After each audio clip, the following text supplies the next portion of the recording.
Hello, comment il est? Comment está? How are you? Aujourd'hui, je suis à Manille aux Philippines et dans cette vidéo, en fait, je vais prendre le temps juste de dire toutes les résolutions que j'ai prises après la dernière vidéo où justement je vous posais plein de questions et j'ai eu pas mal de réponses super intéressantes. J'ai eu un message d'un flûtiste auquel je vais répondre dans la prochaine vidéo. Un gars qui habite en Afrique et qui me demande des conseils sur sa façon de jouer. Donc du coup je vais prendre le temps de faire une vidéo pour lui expliquer. Un autre pote aussi sur la Réunion qui est chef cuistot qui m'a demandé pareil de faire une vidéo sur des conseils sur la notion de flow. Donc envoyez-moi des vidéos.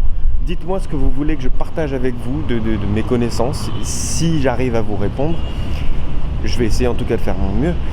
Mais l'idée maintenant, ça va être vraiment de faire ça, toujours de proposer des paysages différents parce que je vais continuer à voyager beaucoup dans les temps qui viennent. L'art, ça reste quand même la chose centrale, mais par contre, je vais prendre le temps de développer, par exemple, parler plus à la caméra en regardant la caméra plutôt qu'en regardant un tout petit peu mon écran. Mais donc, tout plus vous parler directement. Je vais prendre le temps d'aller dans la nature et d'expliquer un petit peu plus profondément. Je vais faire des vidéos qui vont être plus dans les 6-7 minutes parce que j'ai envie de prendre le temps de parler et pas seulement me dépêcher à faire des vidéos de 2 minutes où je trouve qu'en fait on reste dans le superficiel, dans le saccadé. Il y en a qui sont très bons pour faire ça, moi je suis pas bon pour faire ça. Ça marche pas, j'arrive pas à expliquer les choses en 30 secondes. Je pense qu'il faut prendre le temps, d'apprécier les choses, laisser respirer. C'est comme dans un solo, si tu fais un solo... ça va être le premier conseil. Si tu fais un solo en musique et que tu laisses pas des silences, ton solo il vaut rien parce que tu vas lâcher tout le monde. À moins que ça soit juste une expérimentation et dans ce cas-là, t'essaies de foutre une grosse pression, mais t'as intérêt d'être bon pour faire ce genre de choses-là.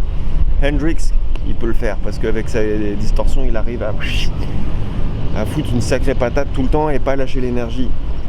Mais ça, c'est pas donné à tout le monde de faire ce genre de choses-là. Donc oui, il faut laisser du silence, il faut laisser de la respiration.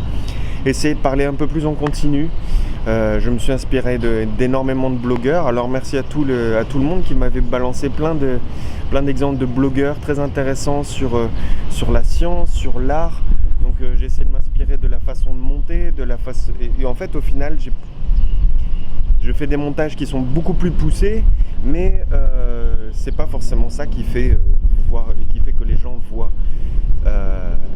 J'ai besoin aussi d'avoir un public qui suive et qui puisse être fidèle aux vidéos. Donc il faut que mes vidéos aient du contenu qui soit intéressant. On peut appeler ça les leçons d'art, des petites leçons d'art. Même si je pense qu'il y en a qui sont bien mieux placés que moi pour le savoir. Mais en tout cas, j'ai appris quand même quelques petites choses sur la route que je vais essayer de vous transmettre en fait dans les prochaines vidéos. Et chaque vidéo, chaque vidéo, chaque vidéo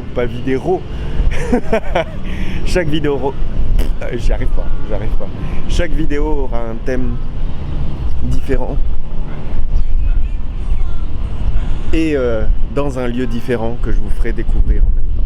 Voilà, un joli petit coucher de soleil sur Manille, qui est une ville très dense, très difficile au niveau du déplacement, mais par contre les gens sont incroyables. Et dans les réflexions que je me faisais juste avant, c'est que ici les gens sont bien plus tolérants que nous en Europe par exemple. Et il y a ce qu'on appelle donc les ladyboys, les travestis, des gays, des lesbiennes, il y a des gens qui soient pauvres ou riches. En fait les gens s'en foutent, ils s'en foutent complètement. Un ladyboy qui passe à Paris, tout le monde va le regarder et se moquer de lui. Ici, personne.